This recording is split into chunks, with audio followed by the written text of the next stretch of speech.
This is how to identify the eastern white pine. Starting with approach, this specimen is under 5 years old and approximately half a meter tall.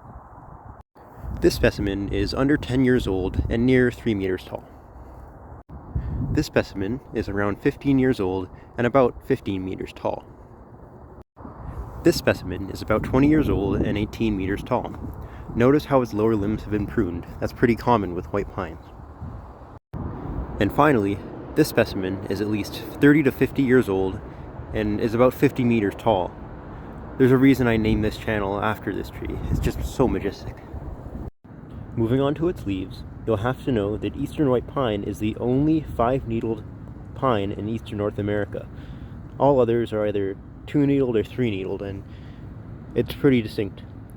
Also, its needles, unlike the dark green that is pretty normal, are actually kind of light green or lime green, and this usually persists throughout the year in different shades. Moving on to cones, this is what an eastern white pine cone looks like. You'll notice how it's longer than most other pine cones, and also has a bit of a twist to it. It's a bit slanted. And finally, we'll look at bark. This is the bark of a pretty young tree. You can see it's pretty smooth actually. It doesn't look very smooth, but it is, compared to the other ones we'll be looking at. It's also silvery and such. This kind of mid-sized tree, its bark is not as smooth as it once was. You can see it's all scratched up and it's starting to expand. It's getting rougher. Also, this is resin. That's a good factor of identification.